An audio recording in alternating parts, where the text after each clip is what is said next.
Okay, so without further delay, let's get started. I'm really excited to introduce Joe Diaz. As some of you may be aware, Joe is the grand winner of our 2011 CorelDRAW International Design Contest. With his artwork called Steampunk Stella, Joe has over 10 years of design experience and has lived the design life since he was very young. His family has run Diaz Sign Art since he was a child. Joe began by sweeping the shop floors, and then his parents started teaching him how to lay out signs. Before long, Joe was creating simple layouts, and by high school, he was creating logos. To learn more about Joe, visit corel.com/CorelDrawMasters or his website, www.diazmedia.com. Joe, welcome again, and I would like to hand it over to you to get started. Thanks. Thanks a lot, Kevin. Thanks for the introduction. When I was asked to do this webinar, it was kind of a challenge to think of what should I do next. So what I wanted to do was show some people kind of my tricks and steps to do cartoon work. I'm by no means a cartoonist, but every once in a while a project comes along where a cartoon is appropriate for that project. So this is kind of what I do in order to introduce some cartooning into things like logos or t-shirt designs or anything. So what I'm going to be creating is this design here, and I will be showing you some of the steps I took along the way. More specifically, we're going to be looking at the cartoon work that's a part of this overall design. Just to kind of give you a quick little story about this project. I'm a part of a group called the Wall Dogs, and what we do is we travel around the country about a couple times a year, and we paint murals in small communities. And there'll be a group of, let's say, 150 to 200 mural artists and sign painters that get together, and we'll knock out about 10 to 15 murals in a weekend, so in a matter of a couple days. And this is our 20th year, and this is for the meet that's happening in Kewanee, Illinois. Now, Kewanee is known as the hog capital of either the country or the state. I'm not 100% sure on that, but so that's where the pig comes into play. And the dog obviously represents the Wall Dogs, and they've got paintbrushes, so they're getting ready to paint some murals. And that's the premise of the design here. So to start, let me go over to my first page. If you're new to CorelDRAW, one thing that you should definitely take advantage of is the fact that CorelDRAW has multiple page documents. So I've set this whole project up in multiple pages, and we'll kind of go through one step at a time, and I'll be switching between pages to do that. So, but that's also great for projects too. If you want to kind of organize your projects up in pages, it's very easy to use, and I definitely recommend it. So to start off, when I do this type of work, a lot of times I like to just do quick, rough sketches to get started. I do all the cleanup work and the vectorizing after the fact. So my sketches aren't pretty, but they get the job done. So this is my sketch, and to get that within CorelDRAW, you simply go to File, Acquire Image, and if you have a scanner set up or hooked up to your computer, which I don't on this particular computer, this Acquire will become available. You would select that, and then depending on what brand of scanner you have, it would pull up the scan process on that scanner. And you would follow the normal steps you normally do to scan something, and when it's done doing that, it will add the scanned image to your workspace here. So this is what I ended up with. Actually, I've got it kind of transparent right now. So that kind of shows you this is where we start. So moving forward, there's a couple different things you could do. The first thing I want to show you isn't the way that I ended up doing this, but it's a good thing to know depending on the project. So I'm going to duplicate this, which is Control-D, and I'm going to move that off to the side because I may need this later. So the first thing you could do is select your scanned image, your bitmap, go up to Bitmaps, go to Image Adjustment Lab, and in your Image Adjustment Lab, what you can do is kind of edit your contrast and your brightness. And you could even drop your saturation, which is essentially your color, all the way down, because all I really need is a black and white image. And what I'm basically doing is getting these lines real dark, and by adjusting the contrast, I can slowly get these sketch marks to kind of disappear, because I don't want to end up using those. So that's close enough. And once you're happy with the way it looks, you go ahead and hit OK. And we're left with that. Now, what I'm about to show you works out a little bit better if this sketch would have been maybe done in ink or marker, where the lines are a little bit cleaner. So your process could be you create a sketch by hand, and then you do an overlay of that, do it in ink and marker, and get it a little bit cleaner than what I have here. And this process would probably work a lot better. So, but like I said, this isn't the process I ended up using. This is just kind of for your knowledge, something that you could do. So with this bitmap selected, you hit Trace Bitmap, and I like to go to Outline Trace and Line Art. And this pulls up Power Trace, which is an awesome feature of CorelDRAW. What I'm going to do now is use my zoom in because I want to get into some of this detail here. And as you can see, that's a little rough right now, but no worries. You can kind of clean that up to a certain extent by increasing the detail sometimes helps, and then increasing the smoothing also helps. So sometimes you can overdo it though, because I got rid of his elbow there and I kind of want it in there. So corner smoothness helps sometimes. So you just kind of have to play with it and get it to a point where it's starting to look a little bit nicer. Another tip would be to go into colors, and instead of doing RGB, if you go to black and white, it takes your color range down to 2 colors. You have your black and your white. And even then, if you go back over to settings, what I like to do is remove all the white and just leave our black. So I would hit Specify Color. I would use our ink dropper here and select this white color. And then I would hit Remove Color from Entire Image. And so that's going to get rid of all the white, and we're left with just the black. Now you might want to leave Delete Original Image checked or unchecked if you want to keep that original image just in case you want to go back to it. Since I duplicated this earlier on in this presentation, I'm just going to leave it checked. And when I'm ready, I'm going to hit OK. And so what we have here is a vector. So if I go in wireframe, you can see it's all vector. And it's a tracing of my cartoon.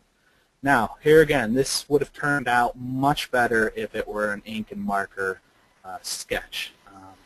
But in this case, I didn't do it that way. But if you did, this would be a good process, a very quick process of creating your outline artwork to do this cartoon. So I'm going to delete this, and then I'm going to show you what I actually did.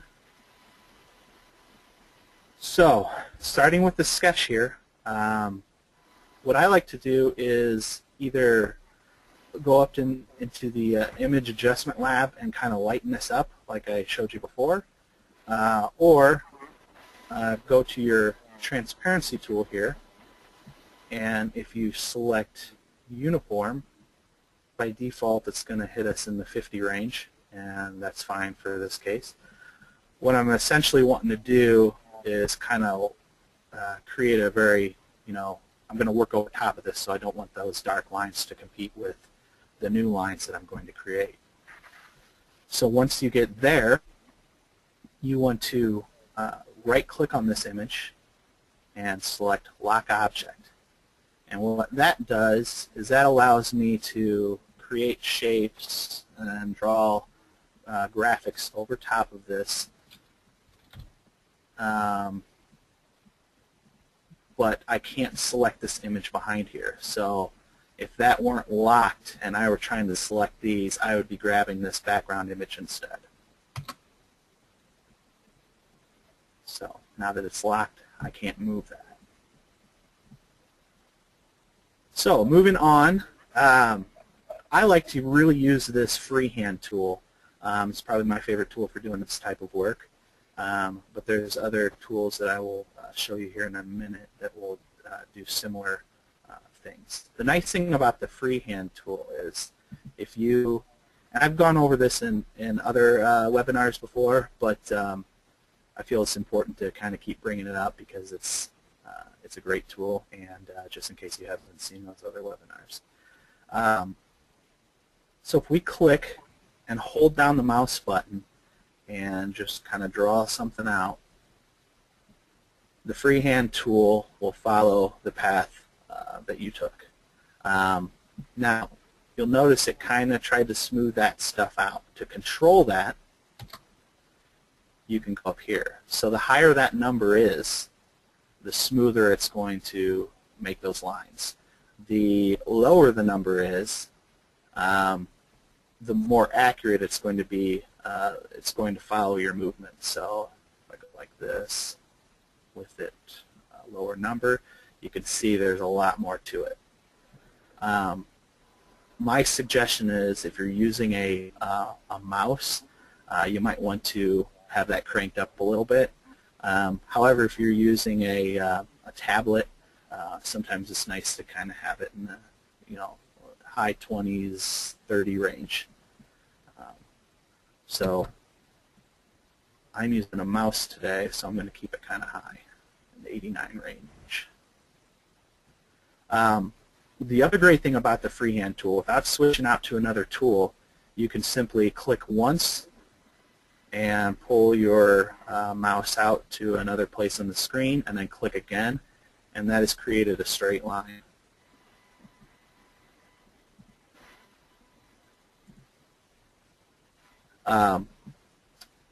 So what I like to do when I do these types of projects is kind of create these straight lines and rough out the illustration that I'm creating.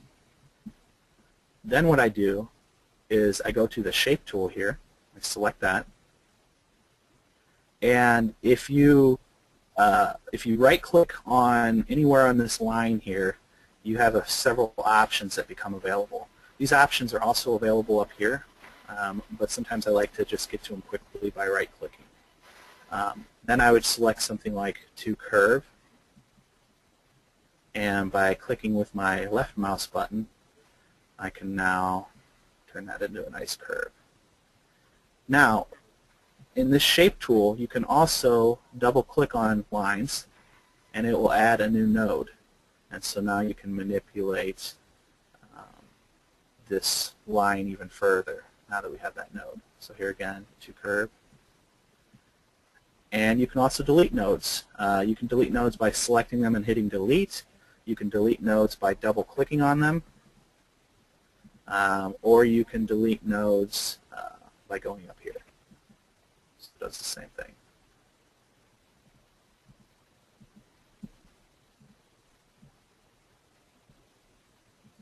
Here again, right clicking to curve, and then left clicking to pull it out. And everybody has a different process. This is a process I really like to do. I'm pretty quick at it now. I'm slowing it down a little bit just to show you guys. But if you get used to coming up with a method of your own, I definitely recommend sticking with that.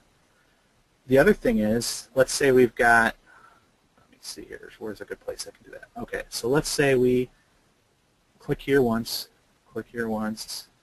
here again, and there again.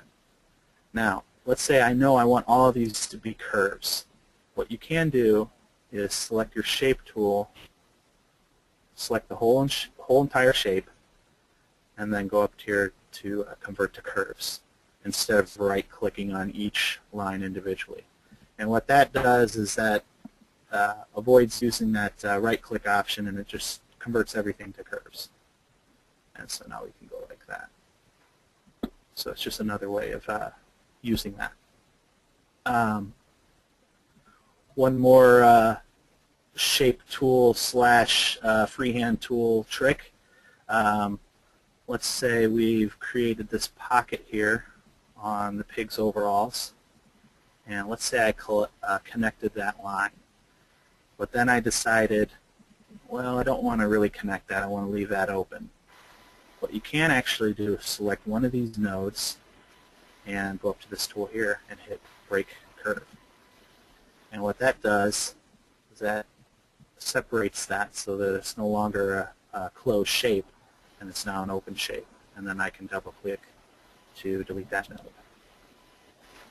Now, in the same kind of on the opposite ends of the spectrum, you can grab this shape here, and let's say I want to close this. By using the shape tool, if I select this tool here, Close Curve, it will automatically close that for me. So that's something to keep in mind. Other tools you can use to do kind of the similar thing, like I said, freehand tool, if I were to click and drag, I can create lines this way too, which is a little quicker, but sometimes not as accurate. So just depends on, in a cartoon's case, you can definitely get away with this. But if you're doing, precise logo work, maybe not. I know a lot of people really like this Bezier tool, and I can show you that real quick. By clicking once, and clicking again, and holding down, you can kind of create your curves as you go. So I know a lot of people that prefer using that. It's not really my cup of tea, but it's an awesome tool nonetheless. So what I'm going to do is skip ahead, and let's pretend that we've basically created the simple line work of this entire pig here. This line is a little too thin for a cartoon, so this next step will show you how to remedy that. I would select the entire pig, and there's a couple different things we can do. The first thing we could do is select the Outline Pen tool, and let's go up into Outline Pen. And from here we can do all sorts of different things. We can change the width of the pen stroke. For cartoons, I like to round out the edges here, or the ends of the lines. So you can do the similar thing with corners. Now another thing is, usually cartoons, like real hand-drawn cartoons, aren't precise. So depending on how the pen touches the paper, the line might be thicker or thinner. So you could actually kind of create your own little calligraphy-like nib for a cartoon, and it kind of gives it a more of an authentic feel. So you could do that, and we'll hit OK. And let's make it a little bit thicker. Let's go to, oops, I already did that. So there's 4 point, and you can see what I was talking about with that nib. You can see this line's a little thinner than this thicker line here. So that's one way you could kind of create the outline that you're going for. Then, of course, when you're happy with what you've created, you would select this whole entire thing, and you would go to Arrange and then Convert Outlines to Object. And that will basically I'll show you. If we go into wireframe, you can see these are still just thin lines. They only look this way because of the effect that we gave it. However, when it's all said and done, I want this to be a complete vector shape. I want the line to actually be, you know, where my mouse is running right now. So let's go to Arrange. Actually, I'll do it in wireframe so you can see it firsthand. So Arrange, Convert Outline to Object. And there you go. You can see that's. And then you would go through and you would weld all this stuff together. And to weld things is pretty simple. You select the shapes that you want to weld together. And so in this case, this part of his ear and this part of his cheek, I hold down Shift to select both of them. And then I would hit Weld. And as you can see, now it's one complete shape. So that is one way to create line thickness on a cartoon. I'm going to undo and go back a few steps, get back to our simple hairline lines here. The other thing you could do is select your entire cartoon and let's see here, under where your freehand tool and your Bezier tool is, there's an option called Artistic Media. If you were to select that, you've got all these different types of lines on here that are by default, and you can actually add your own if you wanted to. But what I'm going to do is select one that I actually like a lot, which is this one here. And here again, we'll give it a more of an authentic look and feel, because usually when you write with pen, when you first press down, it's kind of thin, and then you can create thicker lines as you go. So we'll select all this and go back to that tool, and we can change the stroke width to kind of see how it will look and get ourselves in the ballpark. So I'm going to go with this, and I'm going to hit, once we're done, I'm just going to unselect everything.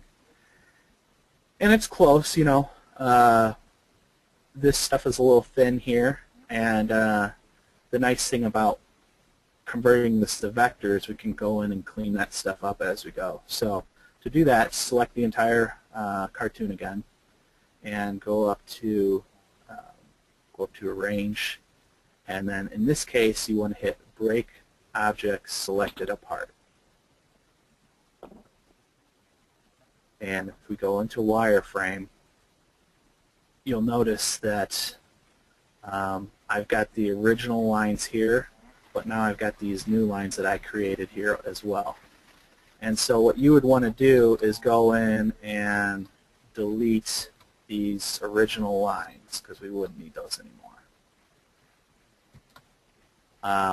And you'll notice when I did that, this and this kind of filled in. And the reason it did that is because these were closed shapes, as opposed, so basically, to give you an example, this is an open shape. This line isn't connected to that line. This is a closed shape.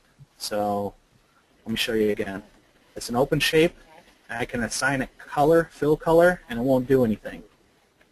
It actually has fill color. It says it does down here, but it's not showing it. It actually won't show fill until you close that shape. So I close it. There you go. There's your fill. And so that's why those turn black. And we're deleting this anyway. So as you can see, those are no longer filled in. Problem solved.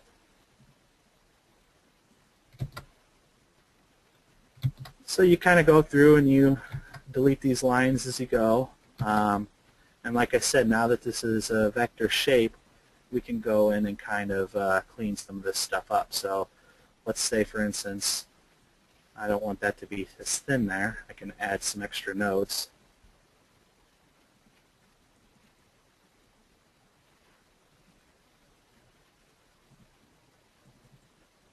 kind of work my way around the cartoon until I get it just the way I want it. Now if I go into wireframe and let's say looking at these teeth, I kind of don't like those points like that. What you can do is combine both methods. You could we can delete our new shapes that we created and select our lines. Oops. So select the cartoon there.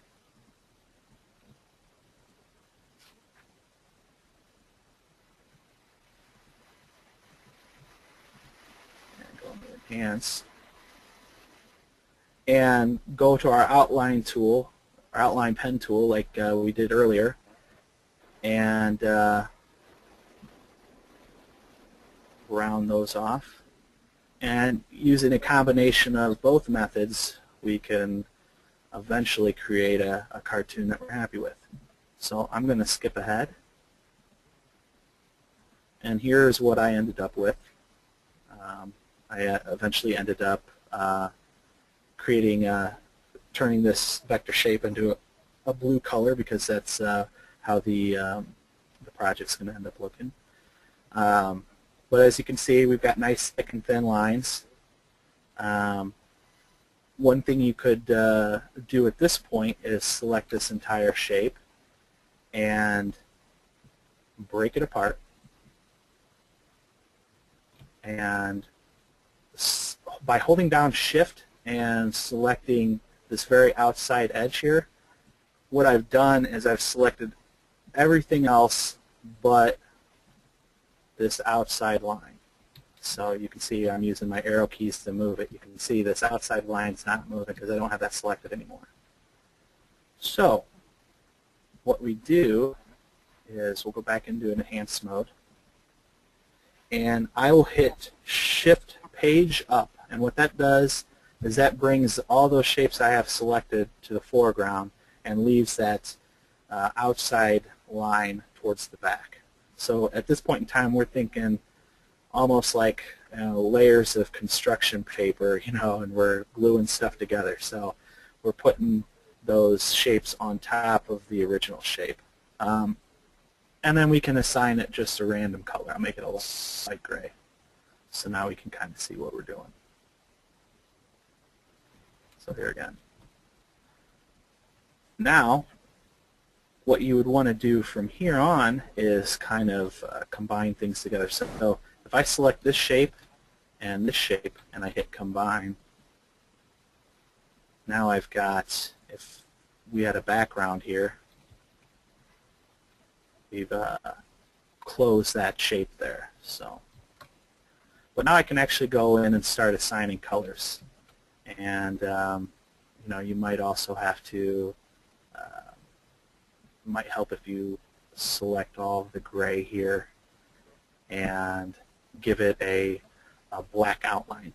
So here's a cool little trick. If you select your shapes that you want to assign an outline to, if it's just a hairline outline, it doesn't matter how thick it is, and you go over to your color palette, and if you right-click on any color you want, so in this case I want to make my outlines black, it will assign a black outline. Might have been hard to hear. You'll see up here in the eyebrow. It'll assign a black outline or a green outline or a brown outline, any color you want to that shape. So there again, all I'm doing is hitting the right mouse button when I'm selecting the color palette instead of the left mouse button. So that was kind of a cool trick that someone showed me once. Here again, I know there's some other stuff going on here, so if I go into wireframe, I can see I've got a pocket, I've got all sorts of stuff going on here that I'm not seeing right now. And you could do a couple different things. You could remove the fill to see it, or in my case, I'm going to make it a different color for the time being. And then I'm going to hit Page Down. Oops. And get to a point where I can see these other shapes that I want. And then what I might do is select this shape and hit trim,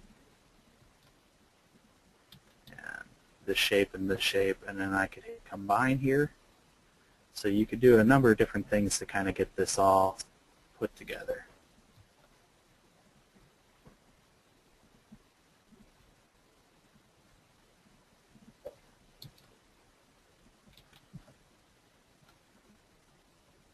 And so what you have is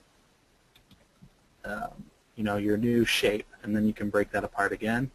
Oops, I'm sorry.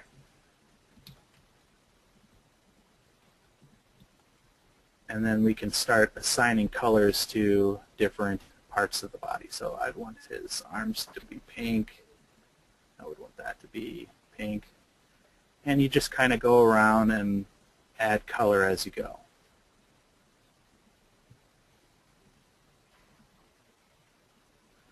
And when it's all said and done, you would end up with something like this. Now, you could see I added some shading in here, and I'll show you how to do that here right now. To do that, so in this case, we'll ungroup all this because it's all grouped together. You know, I would have ended up with something like this. And just here again, using your freehand tool and a little bit of creativity, you kind of go in here and create a new shape there. Now, really I'm only interested in these lines here. And that's why this out here is so rough. I'll explain that in a second. So I get this kind of the way I want it. And you got to kind of think like an illustrator. You have to kind of assume that the light's hitting here and we would have a shadow here. So we would get it right about there where it looks good. Then if you select this shape and this pink shape here, and if we were to go up to intersect, what I've done is I've created a new shape that was an intersect of both of these shapes. And then I can assign that a new color.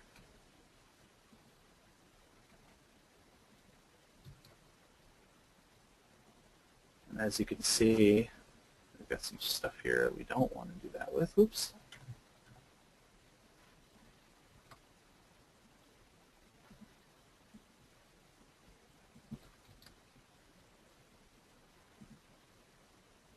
And if you got a color that you like that you've been using for your shading, just to keep things consistent, you can use your eyedropper tool, which is right here.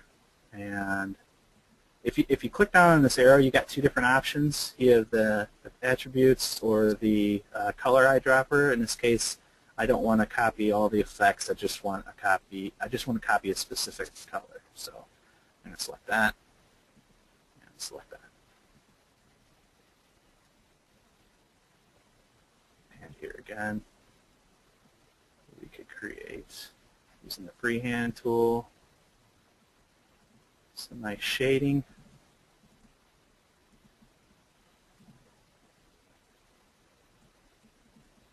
Oops, didn't mean to delete that.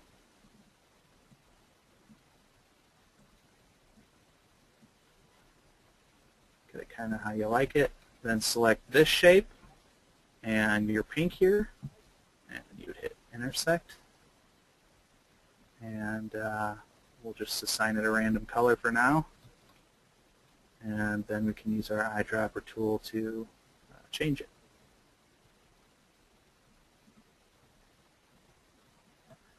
So that kind of handles the shading, but you know, pigs kind of look, I want this pig to kind of look glossy, so I'd also create some kind of lighting effects here too. And that's just a simple case of creating shapes. They don't have to be right up next to anything, but you could just kind of create a shape like that, move it where you need it, and then using your eyedropper tool, click once, and click again. Now here's a good example of when you might want to use this feature instead of this feature. So if I were to select this and select this shape, not only is it copying the fill color I want, but it's also copying the outline effect, which in this case is no outline. And when I applied to that, it got rid of the outline for me, saved me a step.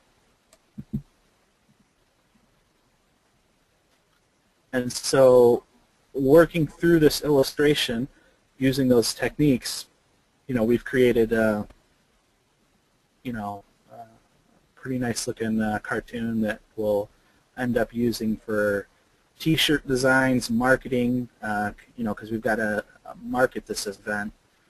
We want lots of people to show up and be there. So we start by just creating the cartoon, and the cartoon can be used on its own, or it can also be used in addition to a logo or t-shirt designs or whatever you want. You'll also notice, if we go back to this original and then where we ended up, oops, you'll notice this outside line is really thick.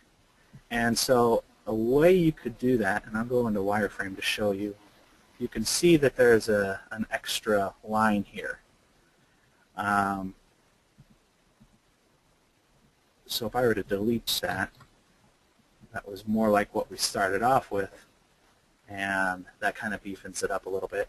And I like doing that because it's you typically see it with cartoons, and I think what it does is it allows the cartoon to almost seem like it's happening off the page. And that's really easy to do. You can do it with any shape. You can do it with lettering even. So if we were to take this basic Arial lettering here, and if we were to go to right where our transparency tool was that I showed you earlier, there's a contour tool, and we select that, and then we can add that extra bit of weight that we need, and it's as simple as that. And let me show you that again. Actually, you can, when you have the contour tool, you can do a couple different things. You can either click this node here and manually do it, or I like to kind of use these arrows to or type in a specific measurement. If you're doing sign work, sometimes you have to be more specific, and doing it that way. And you can do things like add additional steps. So let me change the color of the lettering so we can see this. Or if you wanted to have your contour on the inside, you could do that as well. So just to kind of show you that or that. So I use the contour tool all the time. It's a great tool. And so we've got a finished cartoon. The next step would be creating the rest of the layout. And I won't waste too much time on this because the majority of this project was about the of this presentation is about how to do the cartoon work. But just to kind of explain my thought process here, usually I would start with an illustration. So in this case, the cartoon. Then I'd come up with a font that kind of matches the style and look of that. And so I grabbed this font. It's called Unicorn. And the thing I really liked about it was the W kind of comes up here and wraps around, and that sort of reminded me of a pig's tail. Does the same thing here with the O, and the G's kind of, you could even say, is sort of pigtailish. Although when it was all said and done, we felt like the G wasn't quite reading as well as the G should, so we ended up not doing that, and instead our lettering ended up looking like this. So we fixed that G. We also took this part of the S off too because we felt like it wasn't necessary. There wasn't anything it was connecting to. So that's typical sign type things that I might do, for sign-like projects or layouts or things like that. The other thing is the slogan was a hog and dog heaven, and since I know I'm going to put my cartoon right here, I left a space in here there to do that. And same thing with, instead of having a line go straight through like I did up here, I thought it might be cool to kind of break that line up and have it curl. And so a cool way of doing that is, here again, using your freehand tool and then holding down your mouse button, just kind of curling around. And it doesn't have to be pretty. You can come in and clean that up by using the shape tool. But essentially, any of the scroll work that I do, a lot of times I use this process to do that. I just kind of delete nodes and move nodes around to kind of smooth things out, and eventually you have a nice looking swirl. It's a little different than what I ended up with, but just to show you. And then you go to your outline pen tool, apply some weight to it, and even go into your outline pen tool and use that as well. Or you could pull in the, Corel's got a lot of dockers, so if you go into dockers, you have a lot of tools here. Instead of me going to this outline pen tool over and over and over again, you can simply have that opened up as a docker over here and avoid that process over and over again. Part of the reason why I don't have that open is because my resolution had to be set just right to do this webinar, and I don't have a lot of room to work. So that's how you do that. And to change lettering so it kind of follows that curve, that's pretty easy. You select your text. So in this case, I've got this font. Let's say we did the Kiwani.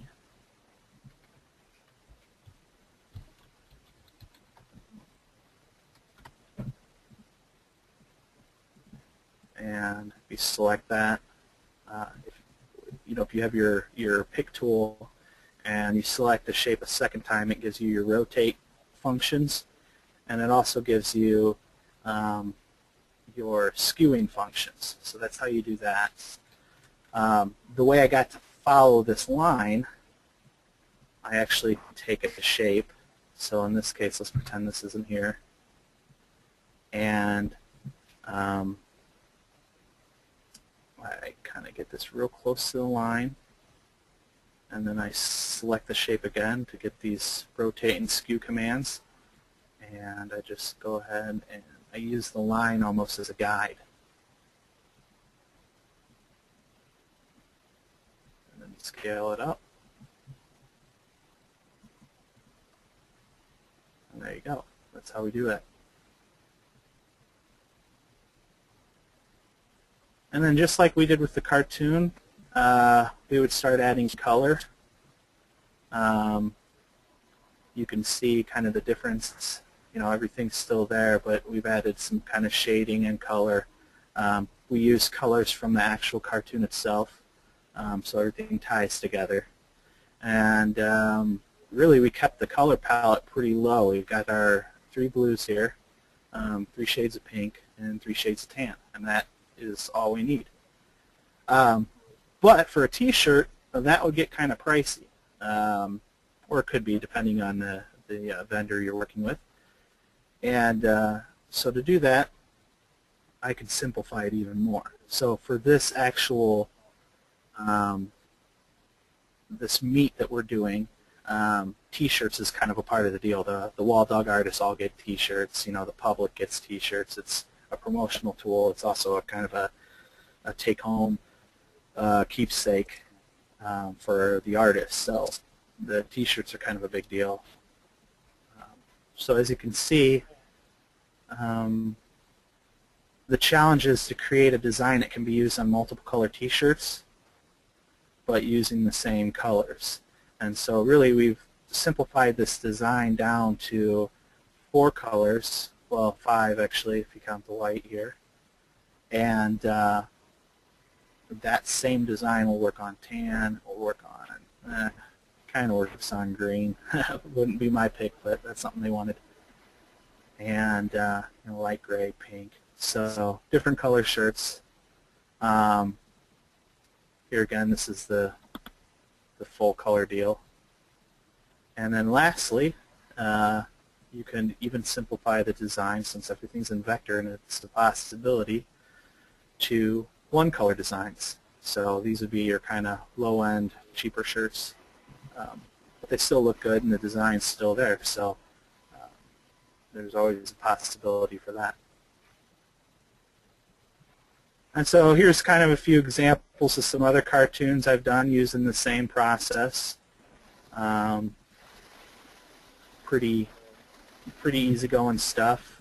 You know, cartoons generally look casual. They work good for kind of retro-looking brands, logos, things like that, or for T-shirts. So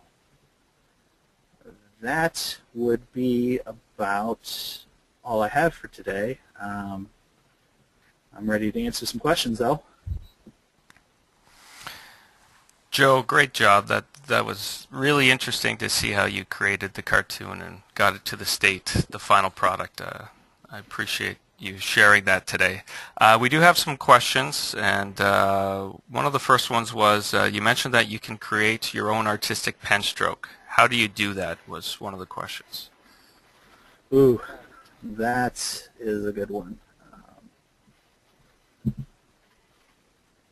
see here.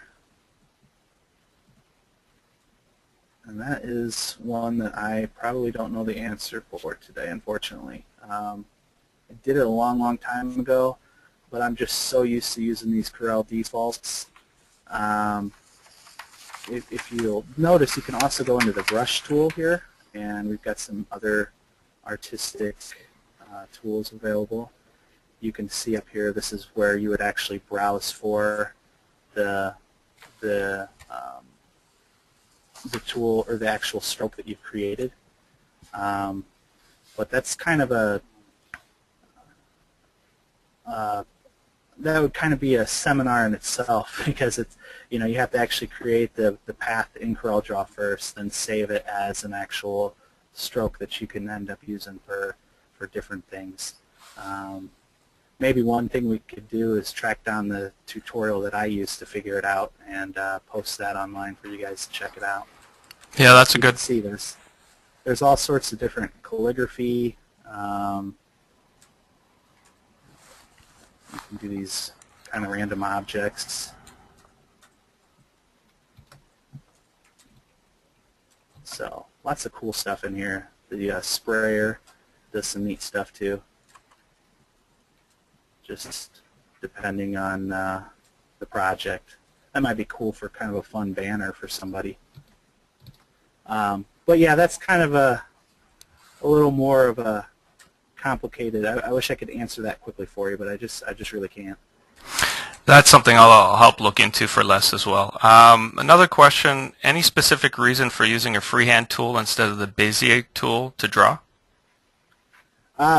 Personal preference. Like I said, I think the main thing, because I do a lot of sign work, and that's a good question, by the way, because I know a lot of artists prefer the Bezier tool. I like using the freehand tool mainly because I can do my straight lines with it quickly, or I can hold it down and do that type of work, all without switching tools. So there's no back and forth between tools. It just seems a little more intuitive to me to do it this way. But you know, different strokes for different folks. I mean, literally in this case. Whatever works for you. This is just something that I've grown comfortable with over the years. Like I said, mainly because it kind of achieves two different things: the straight line work, which I actually use quite a bit for you know, sign-like projects or layouts, and then the more custom, you know, freehand effect, which is great for you know, illustration work. And I also like, you know, using the shape tool to kind of fine-tune things. Whereas the Bezier tool, it might take a little bit longer, but you're kind of, you know, doing that fine-tuning as you go. So, you know, just personal preference, I guess. Thank you. What methods did you use to create the highlights inside the text wall docs, contour to the inside? Oh, okay. Um, at our shop, we call that the poor man's bevel, and I'll show you. So to start with, we've got this basic white lettering, and I select my contour tool, and let's give it a different color here. It's not quite the pink I want, but just for the sake of argument. So we get our contour down to where we want it. Once we got it to about where we want it, we would select the actual contour itself and hit break contour group apart. And so now we've got two separate shapes. Then, by hitting Control D, I duplicate this shape here, and I will pull it off to the side, and I will duplicate it again, and I'll make this blue just for now, and you can see there's still that original underneath, and we'll make this black for now. And in this case, since the light is kind of coming from this because you have a shadow here, it makes sense to have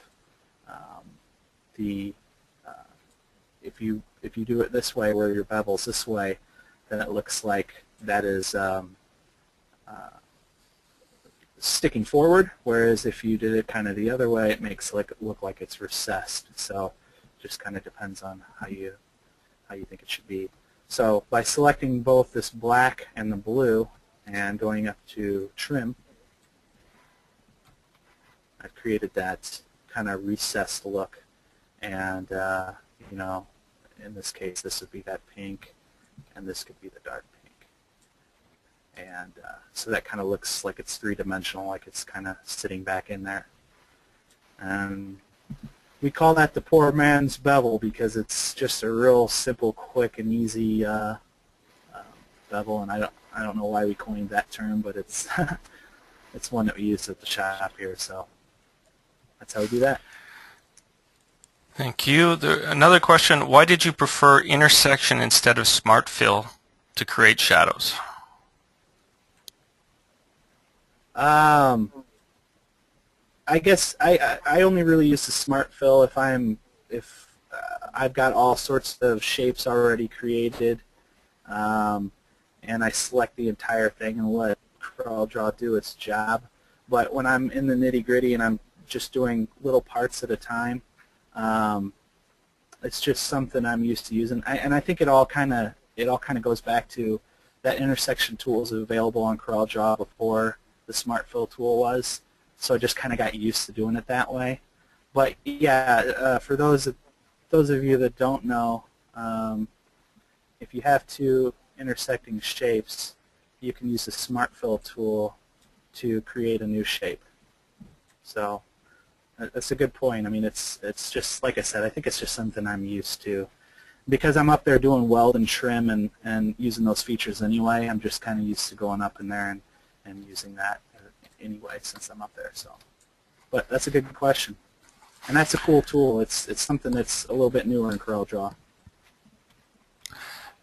Thanks for that. Another one was, what exactly does the share attribute option in the outline pen dialog box indicate? Can you repeat that again? I'm sorry. What does the share attribute option in outline pen dialog box indicate? Do you know that one? I'm trying to think what they're talking about here. Oops. Might help if I make a line first.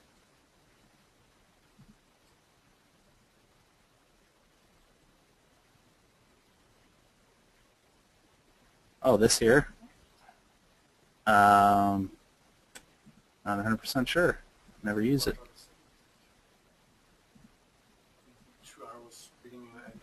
Good question. I don't know. You stumped me. It's not one I use. That's the great thing about CorelDRAW, though. There's, I mean, there's a lot of stuff on here that I've been using this program forever, And there's still some stuff that I just haven't even gotten a chance to even try out. And you get new versions that will come out every once in a while, and there'll be some new tools that show up, and every once in a while you'll be like, oh man, where did that come from? I wish that was there, before. And so, yeah, I'm sorry, I don't know that one. Maybe that's something we can get back to you on. Yep, for sure. In terms of questions, there was a question about, can you please repeat once how you got the background by combining? I think what they mean is when we talked about doing this part here. Okay, so let me show you here. Let's say, oops.